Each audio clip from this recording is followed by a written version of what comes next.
The silence in La Bella Vista was deafening when Marcus Thompson's trembling hand pointed to the garden salad on the menu, the cheapest item at $7.95, while his date sat across from him in a stunning emerald dress that probably cost more than his monthly rent.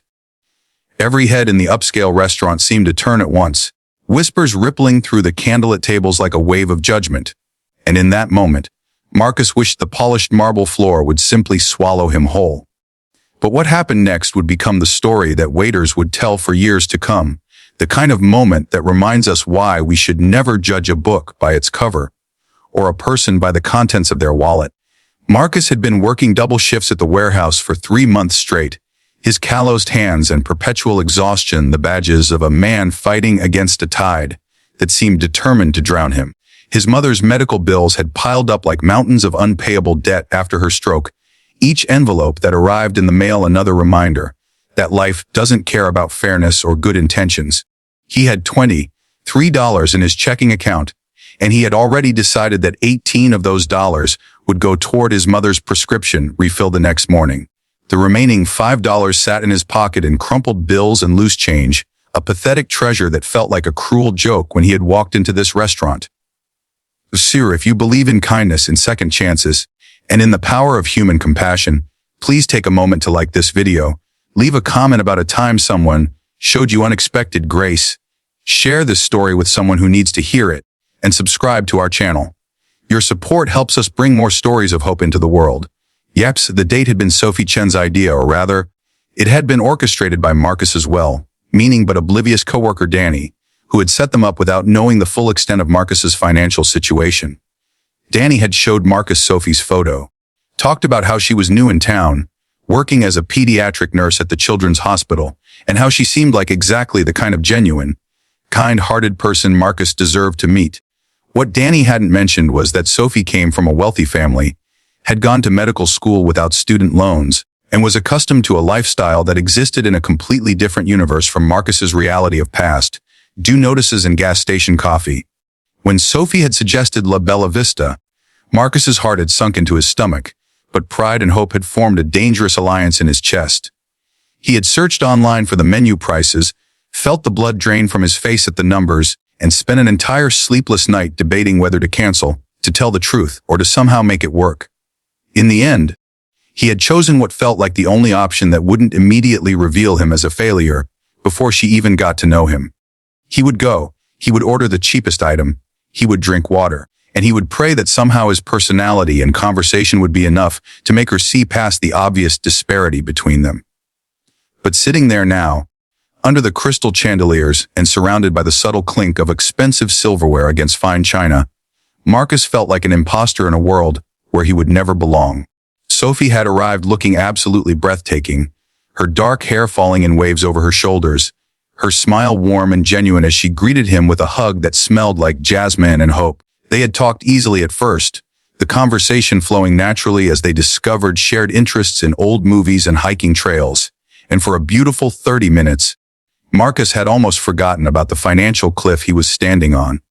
Then the waiter had arrived with his perfectly pressed uniform and practiced smile, and the moment of truth had crashed down on Marcus like a physical weight. Sophie had ordered the seafood linguine without even glancing at the price, $28 of casual confidence. And when the waiter turned to Marcus with his pen poised over his notepad, time seemed to stretch and distort.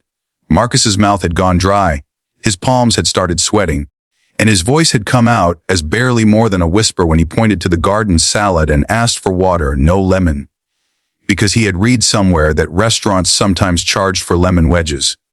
The change in atmosphere was immediate and brutal. The waiter's eyebrow had lifted in barely concealed disdain. A woman at the next table had leaned over to whisper something to her companion while looking directly at Marcus, and even the soft background music seemed to mock him with its elegant notes. Sophie's expression had shifted too, confusion and something else crossing her face, and Marcus had wanted to stand up, to walk out, to disappear into the night, and never face this humiliation again. His fingers had gripped the edge of the table so hard his knuckles turned white, and he had forced himself to keep breathing, to hold on to whatever shred of dignity he could salvage. But then Sophie did something that Marcus would remember for the rest of his life. She had called the waiter back before he could walk away, and in a voice that carried clearly through the suddenly attentive restaurant. She said she had changed her mind and would also like just the garden salad and water.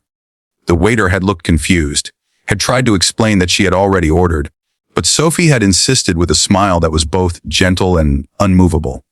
She told the waiter that she and Marcus were actually heading to a food festival afterward, that they had made these reservations weeks ago before they knew about the festival, and that they just wanted something light beforehand. The lie had been so smoothly delivered, so utterly believable, that the tension in the room had dissolved like sugar in hot tea. The waiter had nodded, had taken away the expensive order, and the neighboring tables had returned to their own conversations. But more importantly, Sophie had looked at Marcus across the table with eyes that held no judgment, no pity, just a quiet understanding that went deeper than words. She had changed the subject seamlessly, asking him about his favorite childhood memory, and Marcus had felt something break open in his chest, some tight knot of shame and fear loosening just enough to let him breathe. They had eaten their $7.95 salads slowly, making them last, and Marcus had found himself talking more honestly than he had talked to anyone in months. He told her about his mother, about the stroke that had happened while she was alone in her apartment because Marcus had been at work, about the guilt that ate at him every day. He told her about the warehouse job, about his abandoned dreams of becoming a teacher, about how he felt like he was running on a treadmill that kept speeding up while he kept getting more tired. Sophie had listened without interrupting, her hand eventually reaching across the table to rest on his, and when he finally fell silent, she had shared her own story. She told him about her brother, who had died of leukemia when she was 16, about how her family's wealth hadn't been able to save him, about how she had watched her parents throw money at the best doctors and hospitals while her brother had just wanted to spend his last days at home with his family. She told Marcus that she had become a nurse not despite her family's wealth, but because of it, because she had learned that the most valuable things in life had nothing to do with money and everything to do with showing up for people when they needed you most. She told him that she had chosen pediatric nursing specifically because she wanted to be the kind of nurse who would have sat with her brother and made him laugh even on his worst days. When the check came, Sophie had quietly insisted on covering both salads, and when Marcus tried to protest, she had squeezed his hand and told him that he could get the next one, whenever that might be, and that she was already looking forward to it. They had walked out of La Bella Vista together, past the tables of strangers who had witnessed their unconventional date, and Marcus had felt lighter than he had felt in years, as if Sophie's kindness had physically lifted some of the weight he had been carrying. Outside on the sidewalk, under the glow of the street lamps, Sophie had turned to him and said something that would change the trajectory of his entire life. She told him that her hospital was hiring for administrative positions, nothing glamorous but decent pay with good benefits, and that she thought he would be perfect for it, because anyone who worked as hard as he did for the people he loved was exactly the kind of person who should be working somewhere that helped others.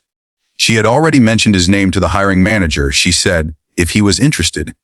If this story has touched your heart, if you believe in the unexpected angels who appear in our darkest moments, please show your support by liking this video, sharing it with someone who needs a reminder that good people still exist, and leaving a comment below. We read every single one, and your words mean the world to us. 3 months later, Marcus would start that administrative job, the one with the decent pay and the health benefits that would finally cover his mother's medical care. 6 months after that, he would enroll in night classes to finish his teaching degree, something Sophie would encourage him to do every time his courage wavered. A year after that garden salad date, Marcus would propose to Sophie in that same restaurant, this time able to order anything on the menu, but choosing instead to order 2 garden salads in honor of the night that had changed everything. The night when the cheapest item on the menu had turned out to be the most valuable thing he had ever invested in, because it had brought him Sophie and shown him that true wealth had nothing to do with the numbers in a bank account. Before we end, please drop a comment telling us, have you ever experienced unexpected kindness from a stranger or someone you barely knew? We want to hear your stories. The servers at La Bella Vista would tell the story of Marcus and Sophie for years, but they would never know the full truth of what happened that night, how a $7.95 salad became the foundation of a love built on understanding, compassion, and the radical decision to see people not for what they have but for who they are, and who they're trying to become in a world that makes it so very hard to just keep standing.